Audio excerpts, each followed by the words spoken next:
और आलू विकास संघ के अध्यक्ष सभापति श्री विमल जी और श्री माया कांत जी से अनुरोध है कि पटेल प्रतिमा उप मुख्यमंत्री श्री ब्रजेश पाठक जी को भेंट करने का कष्ट करें। शैलेंद्र उत्तम काष्ठ कलाकार, जिसका लिम्का बुक आप में रिकॉर्ड है और इसने हाथ से यह प्रतिमा बनाई है 3 दिन के अंदर। श्री मायाकांत जी और श्री विमल जी से अनुरोध है कि माननीय उप मुख्यमंत्री श्री ब्रजेश पाठक जी को प्रतीक चिन्ह भेंट कर उनका स्वागत करने का कष्ट करें।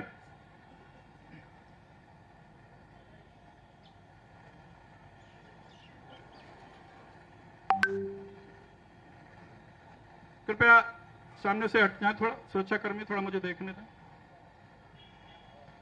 अब मैं आज लौह पुरुष सरदार वल्लभ भाई पटेल जी की इस श्रद्धांजलि सभा में आज 15 दिसंबर 2025 को इस कार्यक्रम में मौजूद माननीय उप मुख्यमंत्री श्री ब्रजेश पाठक जी उत्तर प्रदेश सरकार जी से अनुरोध है, कृपया अपना उद्बोधन देते हुए सरदार पटेल जी को श्रद्धा सुमन अर्पित करने का कष्ट करें।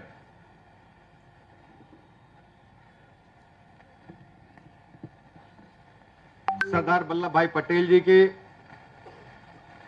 परिनिर्वाण दिवस के अवसर पर श्रद्धांजलि सभा में उपस्थित उत्तर प्रदेश के लोकप्रिय मुख्यमंत्री आदरणीय योगी आदित्यनाथ जी, उत्तर प्रदेश सरकार के वरिष्ठ मंत्री आदरणीय स्वतंत्र देव सिंह जी, उत्तर प्रदेश सरकार के पूर्व मंत्री रहे सदस्य विधान परिषद आदरणीय महेंद्र सिंह जी, लखनऊ की लोकप्रिय महापौर आदरणीय सुषमा खरकवाल जी, संस्था की अध्यक्ष आदरणीय राजेश्वरी देवी पटेल जी, आयोजक माननीय विधायक शशांक वर्मा जी, सदस्य विधान परिषद आदरणीय पवन सिंह चौहान जी, सदस्य विधान परिषद उमेश द्विवेदी जी, सदस्य विधान परिषद अवनीश सिंह जी, भारतीय जनता पार्टी महानगर के अध्यक्ष आनंद द्विवेदी जी, अध्यक्ष कुर्मी सभा लखनऊ आदरणीय डीएम कटियार जी, सदस्य विधान परिषद आदरणीय लालजी प्रसाद निर्मल जी, माननीय विधायक आदरणीय ओपी श्रीवास्तव जी, माननीय विधायक आदरणीय आशीष सिंह आसू जी, आदरणीय रजनीश गुप्ता जी, पूर्व सांसद आदरणीय बनवारी लाल कंछल जी, मंच पर तथा सामने बैठे खड़े सभी हमारे भाइयों तथा बहनों पत्रकार मित्रों, सरदार वल्लभ भाई पटेल जी की पुण्यतिथि के अवसर पर उत्तर प्रदेश वासियों की तरफ से हृदय की गहराइयों से श्रद्धा सुमन अर्पित करता हूं। सरदार वल्लभ भाई पटेल जी ने पूरा जीवन भारत माता को समर्पित करने का काम किया। गरीबी से बढ़कर के आगे बढ़कर के उन्होंने उच्च शिक्षा ग्रहण करके गरीबों को कानूनी लड़ाई लड़ने में अपना पूरा जीवन लगाया। इसी बीच देश में स्वतंत्रता संग्राम चल रहा था। स्वतंत्रता संग्राम में आगे बढ़कर के अगुवाई करते हुए 1942 से लेकर के विभिन्न आंदोलनों में कई बार वो जेल गए। एक तरफ उन्हें चिंता थी भारत माता अंग्रेजों की बेड़ियों से मुक्त हो, दूसरी तरफ उन्हें चिंता थी भारत माता के वर्तमान विराट स्वरूप को कैसे बरकरार रखा जाए। अंग्रेज चाहते थे कि देश में फूट डालो राज करो नीति के तहत देश को विभिन्न भागों में बांट करके भारत माता को कमजोर किया जाए, लेकिन सरदार वल्लभ भाई पटेल जी जो आजाद भारत के पहले गृह मंत्री बने, उन्होंने दृढ़ निश्चय किया कि देश की जो अखंडता है उसे हम बरकरार रखेंगे। देश के छोटे बड़े जितने भी जमींदार थे, तालुकेदार थे, राजा रजवाड़े थे, अंग्रेज चाहते थे उन्हें विभिन्न भागों में विभक्त करके भारत माता को कमजोर करने का काम किया जाए।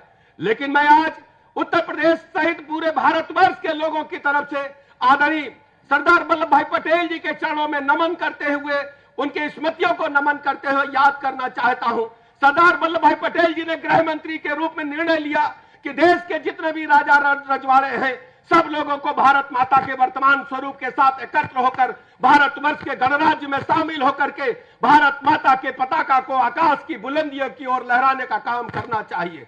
आज आप देख रहे हैं वर्तमान स्वरूप जो है यह सरदार वल्लभ भाई पटेल जी की ही देन है। हम सब जानते हैं कि बड़े बड़े राजा रजवाड़े थे, जैसे कश्मीर के राजा थे, जूनागढ़ के राजा थे, हैदराबाद के निजाम थे, उन लोगों ने तय किया था। ऐसे सहित 2-3 राजा और थे, वो लोग चाहते थे कि हमारा अलग अस्तित्व बना रहे। लेकिन मैं पुनः श्रद्धा सुमन अर्पित करता हूं, स्मृतियों को नमन करता हूं कि सभी राजा रजवाड़ों को एक साथ 565 से अधिक रियासतों को भारत माता में शामिल करके एक अद्भुत निर्णय सरदार वल्लभ भाई पटेल जी ने लिया था आज भारत अगर विराट स्वरूप में पूरी दुनिया के सामने सर्वोच्च शिखर की ओर माननीय मोदी जी के नेतृत्व में आगे बढ़ रहा है, ये सब सरदार वल्लभ भाई पटेल जी की रखी हुई नींव की ही इमारत है, जो आज दुनिया भारत माता की तरफ आश्चर्यजनक नजरों से आगे बढ़ते हुए देख रही है। मैं ऐसे अवसर पर बहुत अधिक समय न लेते हुए मैं आप सब की तरफ से, उत्तर प्रदेश वासियों की तरफ से हृदय की गहराइयों से स्मृतियों को नमन करता हूं, श्रद्धा सुमन अर्पित करता हूं। सरदार वल्लभ भाई पटेल अमर रहे, सरदार वल्लभ भाई पटेल अमर रहे, सरदार वल्लभ भाई पटेल अमर रहे। धन्यवाद माननीय उप मुख्यमंत्री जी। अब मैं इस प्रदेश के माननीय मुख्यमंत्री और इस कार्यक्रम के मुख्य अतिथि माननीय महाराज श्री योगी आदित्यनाथ जी महाराज जी से निवेदन करता हूं कि आज के इस श्रद्धांजलि समारोह में उद्बोधन देते हुए सरदार पटेल जी को श्रद्धा सुमन अर्पित करने की कृपा करें। महान स्वतंत्रता संग्राम सेनानी भारत माता के अमर सपूत लौह पुरुष सरदार वल्लभ भाई पटेल जी की आज महापरिनिर्वाण दिवस है। मैं सबसे पहले लौह पुरुष सरदार वल्लभ भाई पटेल जी की पुण्य स्मृति को नमन करते हुए उनकी इस पावन पुण्यतिथि पर उत्तर प्रदेश सरकार और उत्तर प्रदेश की जनता जनार्दन की ओर से उन्हें विनम्र श्रद्धांजलि अर्पित करता हूं। आज के इस कार्यक्रम में यहां पर उपस्थित उत्तर प्रदेश सरकार में उप मुख्यमंत्री श्री ब्रजेश पाठक जी, प्रदेश के जल शक्ति मंत्री श्री स्वतंत्र देव सिंह जी, उत्तर प्रदेश सरकार के पूर्व मंत्री और विधान परिषद सदस्य डॉक्टर महेंद्र सिंह जी, विधान परिषद के सदस्य श्री उमेश द्विवेदी जी, पवन सिंह चौहान जी, अवनीश कुमार सिंह जी, लालजी प्रसाद निर्मल जी, माननीय विधायक ओपी श्रीवास्तव जी, सरदार पटेल स्मृति समारोह समिति के महासचिव श्री शशांक वर्मा जी, अध्यक्ष श्रीमती राजेश्वरी देवी पटेल जी, महापौर श्रीमती सुषमा खड़कवाल जी, भारतीय जनता पार्टी महानगर के अध्यक्ष आनंद द्विवेदी जी, श्री डीएम कटियार जी, दिनेश सचान जी, आज के इस कार्यक्रम में उपस्थित सरदार पटेल स्मारक समिति से जुड़े हुए सभी पदाधिकारी और उपस्थित बहनों और भाइयों,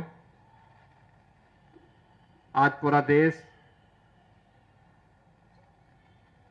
अखंड भारत के शिल्पी लौह पुरुष सरदार वल्लभ भाई पटेल को स्मरण कर रहा है।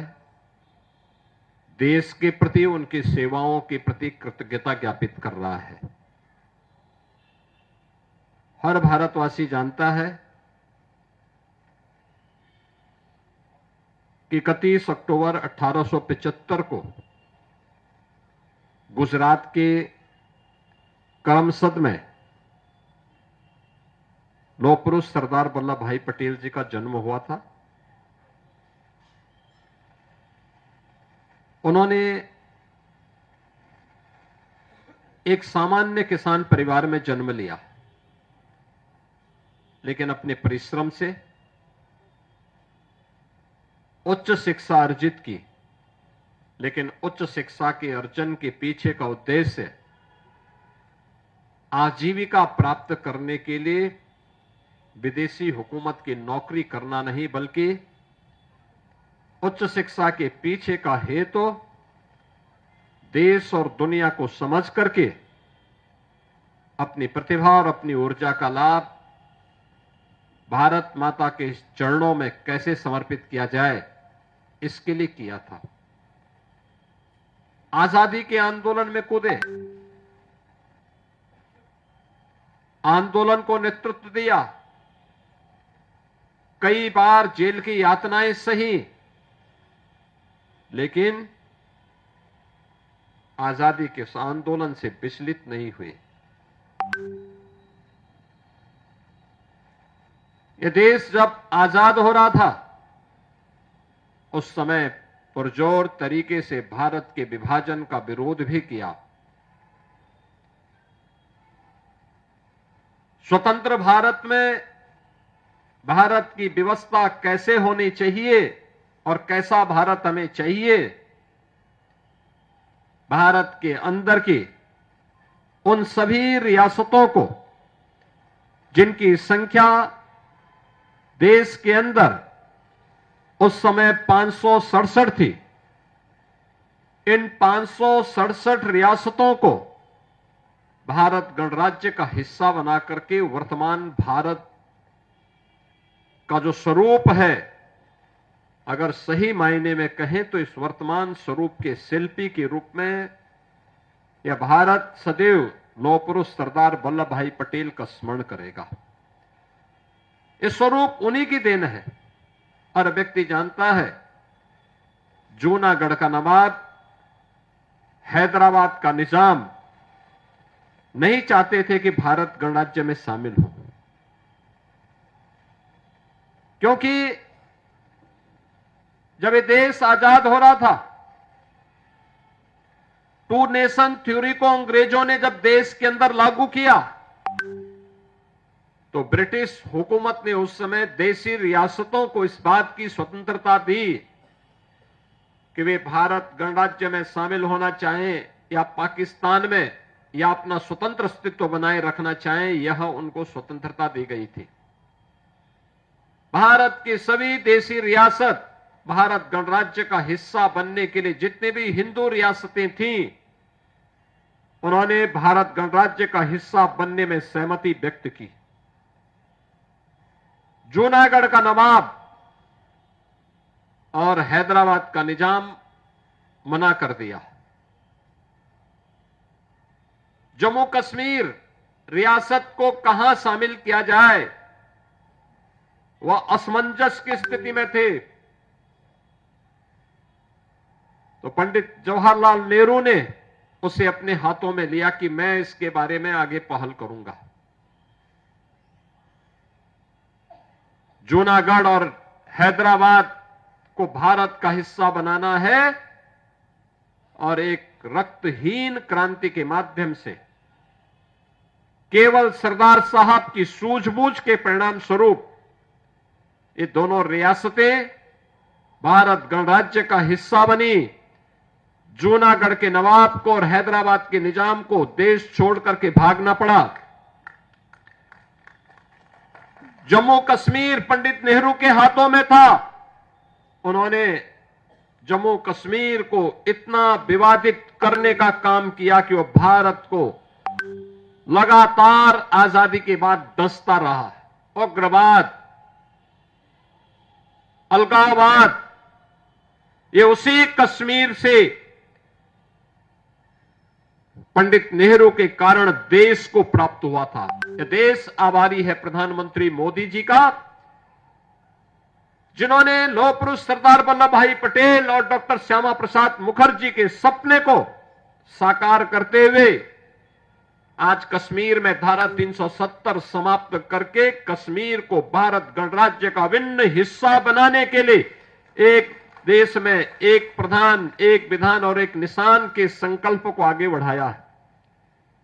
बहनों और भाइयों, भारत के अंदर अनेक गृह मंत्री के रूप में भारत के अंदर अनेक ऐसे कार्यक्रमों का शुभारंभ लौह पुरुष सरदार वल्लभ भाई पटेल ने किया था।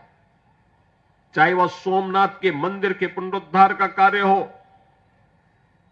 भारत के अंदर तमाम प्रकार के उन विवादों के समाधान का एक तंत्र विकसित करने का कार्य, भारत की प्रशासनिक सेवा को वर्तमान स्वरूप देने का कार्य, ये सभी लौह पुरुष सरदार वल्लभ भाई पटेल के कारण हो पाया। यह देश का दुर्भाग्य रहा जब लौह पुरुष सरदार वल्लभ भाई पटेल का यशस्वी नेतृत्व और लंबे कालखंड तक देश को प्राप्त होता, 15 दिसंबर 1950 को उनका नश्वर शरीर जवाब दे गया।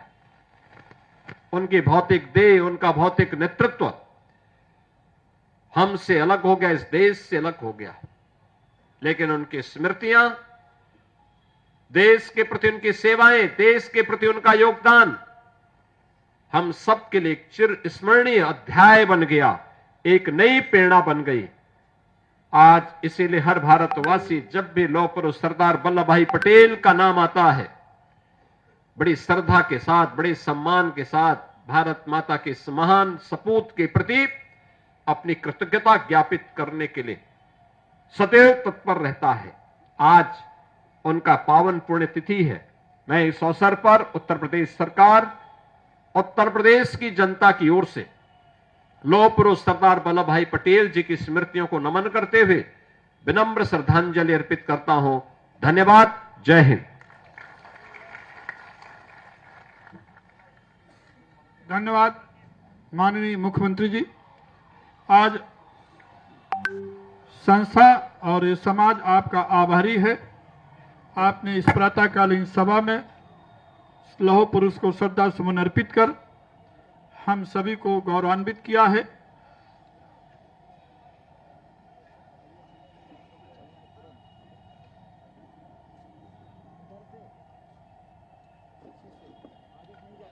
माननीय विधायक जी से अनुरोध है, कृपया सम्मान मुख्य प्रवेश द्वार तक विदा करके आए। बाकी लोग बैठे रहें, सभा चलती रहेगी। अभी सभा चलेगी, अन्य लोगों द्वारा पुष्पांजलि अर्पित की जाएगी। अब मैं